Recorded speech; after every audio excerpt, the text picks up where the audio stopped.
팀 훈련 도중 몸 상태가 좋지 않아 정밀 검사를 받았고 아가메즈는 첫 검사에서 허리 디스크 파열 진단을 받았다고 밝혔습니다.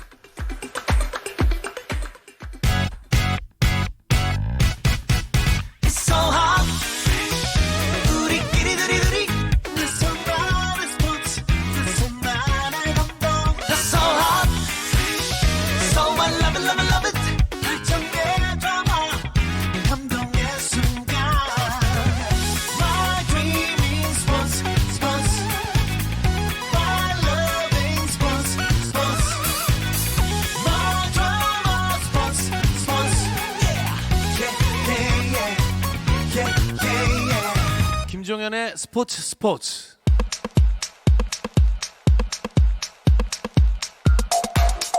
금요일에는 국내 축구 이야기로 채워드립니다. 축구장 가는 길 시작해볼게요. 함께할 두 분 소개해드리겠습니다. 중앙일보의 송지훈 기자, 풋볼리스트 류청 기자 함께합니다. 안녕하세요. 안녕하세요.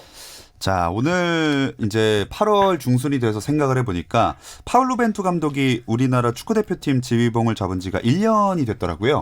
우리 축구대표팀이 러시아 월드컵 본선에서 독일을 꺾는 이변을 일으키긴 했습니다만 기대했던 16강에 올라가진 못했거든요. 네. 결과적으로 실패에 가까운 성적을 냈고 많은 비용을 들여서라도 우리 대표팀을 좀 세계적인 수준으로 끌어올릴 필요가 있겠다라는 이제 그런 공감대가 만들어졌습니다. 이 세계 축구의 흐름을 따라갈 수 있는 그런 유능한 해외 지도자를 모셔오자라는 이제 그런 프로젝트에 따라서 오랜 인선 기간을 거쳐서 포르투갈 출신의 파울루 벤투 감독이 작년 이맘때 우리 대표팀에 이제 부임을 했었죠. 연봉이 25억 원. 예. 그리고 코칭 스태프를 포함한 한 해 인건비가 50억 원 가까이 되거든요. 4년 계약이니까 200억 원짜리. 우리 한국 축구에서는 그동안 볼 수 없었던 네. 그런 이제 세계적인 세계화 프로젝트의 주인공이 바로 벤투 감독이었습니다. 돈도 많이 들었으니까 한번 지난 1년을 돌아보고 앞으로도 짧게 전망을 해봐야 될 것 같아요. 일단 지난 1년간 벤투어의 성적을 한번 살펴볼까요? 일단 그 AFC 아시안컵을 포함해서 네. 총 16번의 경기를 치렀고요. 이 중에 11번이 이제 친선전이었습니다. 성적을 보면 10승 5무 1패로 패배는 한 번밖에 없지만 이 패배가 가장 중요했던 아시안컵 8강전 네. 카타르전에 나왔는데요. 심지어 카타르전에 또 무기력하게 졌기 때문에 사실 지지 않았지 아주 좋은 축구는 아닌 게 아니냐 뭐 이런 비난도 있긴 합니다. 자, 그렇다면 아쉬운 점을 좀 더 짚어본다면 어떤 게 있을까요? 벤투 감독이 취임하고 나서 1년 동안에 우리 대표팀에서 활용했던 선수가 지난해 9월 코스타리카전서부터 지난 6월 이란전까지 총 16경기 치르면서 37명이거든요. 네. 그중에 A대표팀 데뷔전을 치른 선수는 김문환, 김정민, 나상호, 박지수, 백승호 그리고 이진현, 황인범까지 총 7명입니다. 그 황의조 선수와 황인범 선수는 벤투어 16경기 다 나왔고 네. 또 김영원 선수 15경기, 김민재 선수 14경기 좀 많이 신임을 받았던 일단 황인범과 김문환, 나상호 같은 이런 20대 초중반의 젊은 선수들을 대표팀의 뭐 일단 중심으로 네. 키워냈다라는 그 부분은 성과라고 할 수 있겠지만 월드컵 예선을 이제 본격적으로 이제 진입을 하게 되는데 지금 이 시점에도 쓰는 사람만 쓴다라는 그런 지적에서는 자유롭지 못한 것 같습니다. 근데 막상 저도 그렇게 자유롭지 못하다 그 지적에서 생각을 했는데 말씀을 들어보니까 그래도 새로 발탁이 돼서 주축으로 등극한 선수들이 많이 있거든요. 류청 기자는 어떻게 생각하세요? 제가 봤을 때 새로 주축이 된 선수들은 적지 않아 보입니다만 말씀하신 대로 우리가 이제 16경기나 치렀는데 새로 더비한 선수가 7명이다. 이 정도인 것은 너무 작은 것 같고요. 사실 왜 계속 실험을 해야 된다고 했냐면 이제 또 9월부터 가장 중요한 최종 예선전이 예. 2차 예선전이 시작되는데 이때부터는 실험을 하기가 어려워져요. 그래서 사실 슈틸리케 감독 때도 2차 예선 때는 전승 무실점으로 갔었는데 3차 예선부터 큰 어려움을 겪었었습니다. 사실 근데 이제부터 실험을 할 수 없기 때문에 전에 했었어야 되는데 그 부분을 너무 듣지 않았고 사실 이 새로 그 주전으로 등극한 선수들도 올림픽 대표 출신 그러니까 아시안 게임에서 주축으로 뛰었던 선수들이거든요. 네. 그 벤투 감독은 사실 연령배 대표팀을 조금 과신하는 게 아니냐 뭐 이런 비난도 좀 듣고 있습니다. 그리고 이 쓰는 선수만 쓴다라는 질문에 가장 핵심에 있는 사람이 또 손흥민 선수였거든요. 손흥민 선수가 혹사를 너무 당한다 이런 논란도 있었어요. 16경기 하는 동안에 11경기에 손흥민 선수가 뛰었는데요. 그중에 9번이 풀타임이었습니다. 네. 이 경기당 평균이 89분 16초. 필드 플레이어 중에서는 가장 많이 뛰었거든요. 아무래도 지난해 손흥민 선수가 월드컵, 아시안 게임 그 와중에 이제 A매치 다른 평가전도 치르고 또 소속팀 프리미어리그 경기도 뛰고 또 챔피언스리그도 나갔잖아요. 여러 가지 대회를 하면서 이 세계적으로 혹사 논란의 주인공으로 떠올랐던 그런 상황들을 좀 떠올려 보면 이 선수에 대한 배려는 좀 부족했던 게 아닌가라는 그런 생각이 들고 한편으로는 이 손흥민이라는 월드클래스 공격수가 없을 때 예를 들면 부상이라든지 컨디션 난조라든지 그럴 때 과연 어떻게 할 거냐라는 질문을 우리가 던진다면 이렇게 하면 됩니다라는 벤투 감독의 명확한 답변 예. 그 모범 답안이 아직 나오지 않았다. 이제 우리가 월드컵 2차에서 나간다라고 이제 유청 기자가 이야기를 했는데 이 시점에도 아직 그 답안이 나오지 않았다는 그 부분은 살짝 좀 걱정스러운 부분입니다. 근데 이렇게 얘기하고 예전에도 얘기했지만 벤투 감독의 이런 성향이 바뀌지는 않겠죠? 제가 봤을 땐 절대 바뀌지 않을 것 같고요. 네. 일각에서는 아까 뭐 전 질문에 대한 답을 제가 좀 보충하자면 손흥민 없이 경기하지 않는다라는 마스터 플랜이 있는 거 아니냐라고 할 정도로 손흥민 선수가 많이 나왔고 사실 피프로라는 이 선수의 권익을 대변하는 단체, 네. 이 한국 단체가 아닌데도 손흥민 선수가 지난 2018, 2019 시즌에 뛰었던 경기를 모두 포함하면서 선수 혹사다. 이런 얘기가 나올 정도였으니까 이게 이제 국내적인 이야기뿐만 아니라 국제적으로도 손흥민이 정말 많이 뛰었는데 거기에 벤투 감독이 일조했다고 볼 수 있죠. 사실 우리나라를 대표하는 국가대표 선수들이 그동안 그런 혹사, 장거리 이동 이런 것 때문에 몸 상태가 빨리 안 좋아지고 일찍 은퇴를 한 선수들이 많이 있거든요. 손흥민 선수는 이제 막 전성기에 들어가는 나이인데 이런 관리가 좀 잘 됐으면 하는 바람인데 안 바뀔 것 같아요. 저희가 그 처음에 벤투 예. 감독이 이제 올 때 많은 기자들이 이제 얘기했던 게 그 부분이거든요. 포르투갈 대표팀 감독을 할 때도 호날두 선수를 중심으로 하는 그 전술 절대 바꾸지 않고 끝까지 갔었습니다. 그렇기 때문에 우리나라에서도 손흥민 위주의 전술을 고집할 것이다라는 예상이 많이 있었고 네. 실제로 뚜껑을 열어본 결과도 같습니다. 자, 그나저나 벤투 사단이 이제 2022년 카타르 월드컵 아까 얘기 나온 월드컵 아시아 지역 2차 예선을 곧 치르는데 이 명단이 곧 발표가 된다고요. 네, 26일 날 이제 발표가 되는데 사실 뭐 이번 2차 예선을 앞두고 2차 예선이니까 실험을 하지 않겠느냐라는 네. 뭐 추측도 있지만 계속 얘기하듯이 그렇지 않을 것 같고요. 물론 이제 깜짝 발탁이 있을 수도 있지만 사실 벤투 감독이 부르고도 쓰지 않은 9명 K리거가 있습니다. 이 정도 선수들은 뽑힐 수 있을 것 같아요. 그러니까 뭐 구성윤 선수, 뭐 송범근, 윤영선, 김보경, 손준호, 김태환, 최철순, 한승규, 조영욱, 이강인 선수 정도가 있는데 이 정도 선수들은 뽑을만 하지만 사실 한 번도 부르지 않은 선수를 2차 예선에서 부를 것이다. 뭐 이런 전망은 저는 많이 맞지 않는다고 보고 있습니다. 그럼 2차 예선의 일정을 한번 짚어주실까요? 우리나라는 일단 H조에 포함이 되어 있고요. 투르크메니스탄, 스리랑카, 북한, 레바논 이런 팀들을 상대합니다. 다음 달 10일에 투르크메니스탄 원정 경기를 시작으로 해서 10월에 스리랑카전 홈 경기 그리고 북한전 평양 원정 경기 치르게 되고요. 11월에는 레바논 원정으로 일단 뭐 요 경기까지 하고 나면 모든 팀 다 한 번씩 경기하는 거죠. 그리고 이제 내년 3월에 투르크메니스탄 홈으로 불러서 리턴 매치하고요. 같은 달에 스리랑카 그리고 6월에 북한과 레바논을 차례대로 우리나라에 데려와서 맞대결을 하는 것으로 2차 예선 일정을 마무리할 예정입니다. 듣긴 들었는데 다 기억 못할 테니까 그때 경기 있을 때마다 다시 한번 예. 설명해 드리도록 하겠습니다. 예, 감사합니다. 그리고 우리나라 경기가 아닌데 이 2차 예선 G조에서 있을 태국과 베트남의 경기가 엄청 관심을 모으고 있다면서요? 네, 일단 베트남 언론에서 이제 지난 15일에 이 보도를 냈는데 태국과 치러질 9월 5일에 경기 아직 한 달 정도 남았는데 판매를 시작한 지 15분 만에 응원석이 모두 동이 났다라는 보도가 나왔고요. 사실 이 보도에서도 두 나라의 명예가 걸린 전쟁이라고 했어요. 근데 재밌는 것이 박항서 감독이 부임한 이후에 가장 베트남이 열광했던 이제 태국을 잡아서거든요. 그렇죠. 그런데 이제 다시 한번 잡을 수 있을까가 화두에 오르고 있고 게다가 최근에 태국 대표팀의 지휘봉을 일본 출신인 니시노 감독 지난 2018 러시아 월드컵 때 일본 대표팀을 맡았던 니시노 감독이 태국 지휘봉을 잡았기 때문에 네. 한일 간의 대결도 대리전을 치르는 것이다. 뭐 이런 것으로 좀 뜨겁긴 합니다. 대리 한일전. 요새 그 시국이 시국인지라 좀 더 남다르게 다가오는 것 같은데요. 일단 박항서 감독이랑 히딩크 감독의 맞대결이 성사될 거다 이런 얘기도 있던데요. 박항서 감독이 그 베트남의 A 대표팀도 이끌고 있지만 이제 올림픽 대표팀이죠. 네. 지금의 22세 대표팀도 좀 같이 이끌고 있는데 이 거스 히딩크 감독이 이끄는 중국 올림픽 팀과 다음 달 8일에 중국에서 친선 경기를 갖게 됩니다. 두 나라의 친선 경기는 이제 내년 1월에 올림픽 최종 예선이 열리게 되기 때문에 그 대회에 일단 대비 차원에서 이제 하게 되는 것이고요. 당초 원래 박항서 감독은 이 카타르 월드컵 2차 예선이 같은 기간에 열리기 때문에 그 현장에는 가지 않고 예. A 대표팀에 전념하는 걸로 그렇게 얘기를 했었는데 최근에 그 태국과 A매치 마치고 바로 중국으로 넘어가는 걸로 다시 일정을 바꿨습니다. 그만큼 이 경기를 중요하게 바라보고 있다라는 점을 확인할 수 있는 그런 결과인 것 같습니다.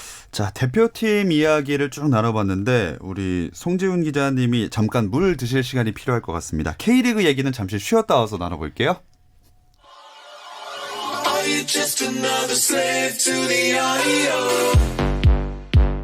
국내 유일 스포츠 매거진 라디오 김종현의 스포츠.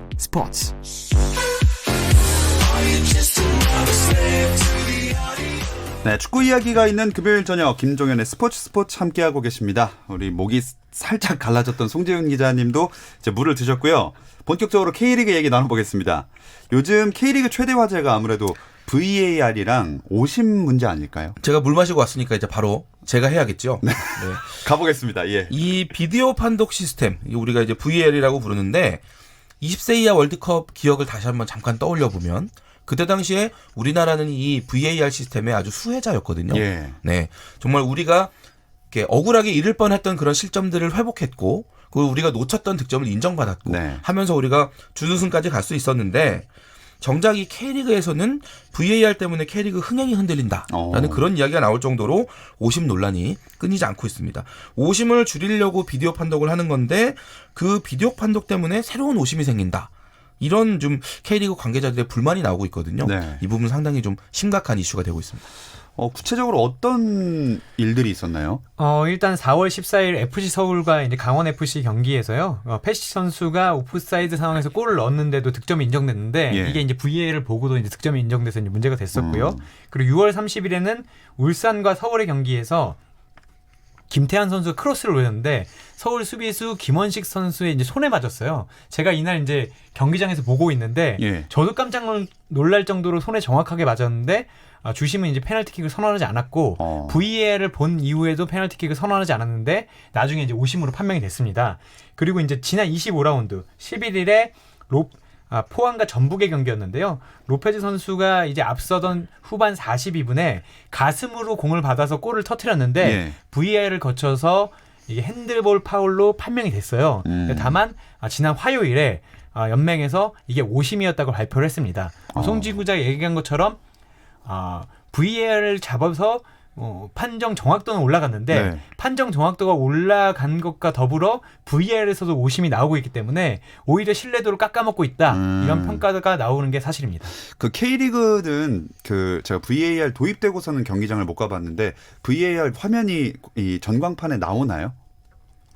전광판에 보여주지는 않죠. 근데 요즘엔 중계에서 요즘 보여주고 중계 있고. 화면이 있으니까 네. 확인이 가능하고요. 그러니까 심판들은 이제 우리가 보는 중계 화면보다 더 다양한 각도로 볼 수 있기 때문에 사실 우리가 보는 것보다 더 정확하게 판단이 가능한데 그럼에도 불구하고 TV 중계 화면에도 나오는 오심을 잡아내지 못한다는 이 부분이 아무래도 실수이겠지만 이제 보는 팬들 입장에서는 신뢰도를 떨어뜨리는 요인이 되는 거죠. 이렇게 오심이 VAR에서 나온다는 게 선뜻 이해가 되지는 않거든요. 이 프로축구연맹이 오심에 대해서 뭔가 대책을 더 세워야 되지 않을까요? 지금 뭐 징계는 발표되고 있는데 제가 보기에는 VAR을 보고도 오심하면 정말 큰 징계를 내려야 된다고 생각합니다. 물론 말씀하신 대로 실수겠지만 이게 어쨌든 간에 모든 분들이 봤던 화면을 같이 보고도 주심만 다른 판단을 내렸다면 이건 징계를 내려야 되고 VAR 심판진도 제가 보기엔 징계를 면하지 못해야 되는데 K리그가 이 VAR을 사실 전격적으로 실시를 했어요. 사실 J리그는 우리보다 재원도 많고 심판 재원도 많음에도 불구하고 돈도 많이 들고 VAR을 볼 사람이 없다고 해서 안 하고 있는데 K리그는 화끈하게 시작은 했지만 이제 징계를 주자니까 그런 논리를 좀 내세우긴 합니다. 이렇게 징계를 주면 VAR을 시행할 수 없다. VAR을 볼 사람이 없다라고 얘기를 하고 있는데 그 당시에 제기됐던 문제들이 지금 현실적인 문제로 좀 대두가 되고 있고요. 그러니까 이게 지금 공이 굴러가고 있고 바위가 굴러가고 있으니까 오히려 솜방망이 처벌을 내리고 있는 게 아니냐 이런 비난이 득세하고 있는 것도 사실입니다. 일단 시행은 된 상황에서 참 어떻게 해야 할지 갈피를 잡을 수 없는 상황인 것 같습니다. 안 그래도 요새 K리그가 굉장히 팬들이 많이 찾아주고 관심도 많이 받고 있는데 이 VAR이나 오심 때문에 흥행에 지장이 있으면 안 될 것 같아요. 근데 K리그가 또 이렇게 흥행을 하는 이유, 아무래도 전북의 독주 체제가 무너졌기 때문이 아닐까요라고 질문을 해야 되는데 지금 전북과 울산의 1, 2위 경기가 펼쳐지고 있지 않습니까? 지금 그 후반 추가 시간에 접어든 상황인데요. 전북이 3대 0으로 이기고 있습니다. 이렇게 경기가 끝나면 1위가 전북이 다시 되는 거거든요. 그렇죠. 승점 이제 한 점 차이로 전북이 1위로 올라가게 되는 건데 사실 저도 이제 아까 그 질문을 하실 거에 대비해서 이제 준비를 해왔거든요. 가장 중요한 건 최근 몇 년 동안에 결국엔 우승은 전북이다라는 이제 이 김 빠진 시나리오를 K리그가 탈피하지 못했던 거, 이 부분이 좀 컸는데 올해는 울산과 전북이 아주 치열하게 용호상백의 승부를 거두면서 지금 가고 있습니다. 오늘 이제 울산이 다시 선두를 내주기는 하지만 글쎄요, 다시 또 울산이 올라갈 수 있는 기회는 아직까지는 있다고 보고 이 두 팀이 비슷하게 엎치락뒤치락 하면서 지금 시즌을 재미있게 만들어주고 있고요. 특히나 최근에 그 유벤투스 내한 경기 있었잖아요. 네네. 우리 호날두 이름 함부로 언급하는 것도 요즘은 날강도. 호모 선수, 네. 날강도 하죠. 날강도 선수 그 노쇼 파문 이후로 사실 K리그가 조금 침체하는 게 아니냐라는 우려가 있었던 것도 사실인데 오히려 우리 팬들 더 성숙한 모습 보여주고 있거든요. 이번 기회에 우리가 직접 볼 수 없는 외국 선수 좋아하는 것도 좋지만 우리가 직접 가서 응원해줄 수 있는 K리그 선수들 좀 응원해보자라는 그 분위기가 나오고 있고 오히려 K리그 평균 관중 올라가는 그런 성숙한 응원 문화를 만들어가고 있습니다. 네, 저도 참 걱정을 했었는데 오히려 팀 K리그 선수들이 워낙 열심히 뛰어주고 하다 보니까 결과적으로는 K리그에는 더 득이 된 경기가 아닌가요? 표정들이 안 좋으시네요. 네, 결과적으로 얼마 지나지 않은 상황에는 팬들이 줄지않은 걸 보였는데 제가 기대했던 것과 이제 전문가들 기대했던 거는 그날 경기를 멋지게 함으로써 해외 축구 팬들을 좀 끌어들이자. 그리고 K리그 팬들 우리가 이제 너무 그 안방을 내준 게 아니냐 이런 비난에 대해서도 멋진 경기로 이들의 마음까지 잡자 이런 얘기 나왔는데 사실 팬들의 마음은 양쪽 다 상하게 됐고 경기 지금 뭐 아직도 이제 뭐 소송을 한다. 뭐 프로축구 연맹도 소송을 하고 그리고 뭐 손해배상 청구도 하고 뭐 이런 상황이기 때문에 제가 보기에 외연을 확장하는데 조금 실패한 게 아닌가, 좋은 기회를 좀 놓친 게 아닌가, 뭐 이런 생각도 좀 듭니다. 네, 오늘도 그 주최 측이었던 더 페스타가 위약금을 14일까지 지급을 해야 되는데 하지 않아서 연맹이 고소를 준비하고 있다 이런 기사를 봤는데. 참 그래도 K리그를 많이 계속해서 사랑해 주셨으면 좋겠습니다. 어쨌든 지금 거의 끝나가는 경기 추가 시간도 이제 1분 20초 정도 남았는데요. 이 울산과 전북의 선두 경쟁 이 경기를 보셨나요? 좀 정리를 해 주실 수 있을까요? 뭐 일단 울산이 김도훈 감독이 5경기 징계를 받아서 지금 이제 그 관중석에서 보고 있는데 한켠에서 지금 안 그래도 치고 나가야 되는데 뭐 아쉬움이 있을 것이다라는 전망이 있었는데 지금 0대3으로 이제 뒤지고 있고요. 일단 전반은 잘 버텼는데 후반 시작하자마자 윤영수 선수의 자책골 그리고 그 이후에 로페즈 선수의 2골이 터지면서 전북이 3대0으로 앞서고 있습니다. 네, 제가 아까 살짝 보니까 페널티킥도 전북이 얻었는데 그 놓친 것 같더라고요. 그렇죠. 실축을. 김승규 선수가 이제 잘 막으면서 이게 실점이 되지 않았는데 그럼에도 불구하고 지금 3골 차가 나고 있다는 거는 뭐 예상했던 것보다는 상당히 큰 스코어 차이인 것 같습니다. 일단 그럼 울산 전북이 오늘 경기 거의 끝났기 때문에 순위가 바뀌어서 전북이 1위 그리고 2위는 울산이 될 것 같고요. 나머지 뒤로 팀 순위가 어떻게 되나요? 네, 일단 울산과 전북이 1, 2위를 아직까지는 달리고 있고요. 3위가 이제 FC 서울, 4위가 강원 FC, 5위가 상주 상무, 그리고 6위가 대구 FC고요. 7위가 수원 삼성, 8위가 성남 FC, 9위가 포항 스틸러스, 10위가 경남 FC고요. 11위가 인천 유나이티드, 12위가 제주 유나이티드입니다. 근데 울산과 전북이 사실 아시아 챔피언스 리그에 뛰지 않다 보니까 더 리그에만 집중할 수밖에 없는 상황이잖아요. 이 두 팀이 사실은 아시아 무대에서 K리그를 대표해서 경쟁을 해왔던 그런 팀들인데 올해는 지금 둘 다 탈락을 했고요. 그리고 또 FA컵에서도 탈락을 했기 때문에 사실은 집중할 수 있는 그 대회가 K리그밖에 없습니다. 그러니까 두 팀 모두 지금 이제 K리그 우승 트로피 마저 놓친다면 이번 시즌은 실패다라고 그냥 단언할 수 있는 정도의 그런 상황이 됐기 때문에 그만큼 더 필사적으로 K리그에 집중하는 그런 모습이고 이런 부분들이 치열한 선두 경쟁으로 나타나는 것 같습니다. 네, 그리고 조금 전에 경기가 공식적으로 종료가 됐습니다. 전북현대가 울산현대에 3대0의 승리를 거두면서 1위로 K리그 1위로 올라서게 됐고요. 자, 그렇다면 내일 K리그 1 일정은 어떻게 되나요? 내일 일단 강원대 수원이 이제 강원에서 붙고요. 그리고 성남대 FC 서울의 경기가 벌어집니다. 그리고 대구대 경남의 이제 경상도 더비도 벌어지게 됩니다. 두 분은 어떤 경기를 주목하고 싶으신가요? 저는 이 대구와 경남의 경기 일단 추천을 하는데요. 지난해 이 두 팀 다 돌풍을 일으키면서 예. 아시아 챔피언스리그 시도민 구단위로는 처음으로 나갔거든요. 뭐 수준 높은 그런 무대도 경험을 했었는데 올해는 뒷심 부족이 살짝 아쉬운 그런 모습을 보여주고 있고 그나마 대구는 상위 스플릿에 포함되기 위해서 노력하는 정도까지는 선방을 하고 있는데 지금 경남 같은 경우는 당장 강등을 걱정해야 예. 되는 그런 상황인데 이 두 팀에게는 승점 1점 무승부 이런 거 전혀 의미가 없습니다. 무조건 승점 3점 가져와야 팀이 원하는 어떤 그런 목표를 달성할 수 있기 때문에 정말 화끈한 승부 예상되는 경기입니다. 네, 다른 이유로 승점, 석점을 갈구하는 두 팀의 만남 얘기해 주셨고요. 또 류청 기자는 어떤 경기를? 저는 강원대 수원 경기가 좀 주목이 되는데 왜냐하면 강원은 지금 4위까지 올라갔어요. 근데 지난 라운드에서 3위 서울과 대결을 해서 승점을 따서 3위 쪽으로 붙어야 되는데 네. 일단 승점 1점밖에 얻지 못했고요. 수원은 잘 나가다가 패배하면서 지금 다시 7위로 내려앉았습니다. 네. 서울 같은 경우에는 강원 같은 경우는 서울을 추격하기 위해서 승점이 필요하고요. 수원은 어떻게 보면 마지노선인 상위 스플릿을 위해서 승점이 필요한데 둘 다 쉽지는 않을 것 같습니다. 말 나온 김에 성남대 서울 경기도 한번 짚어볼까요? 일단 성남은 6강이 보일 때까지 올라왔어요. 사실 성남이 인천, 제주, 경남과 함께 이제 강등권으로 떨어지는 것이냐 아니냐 했는데 역시 남길 감독이 그 없는 살림에서도 뭔가 좀 만들어냈고요.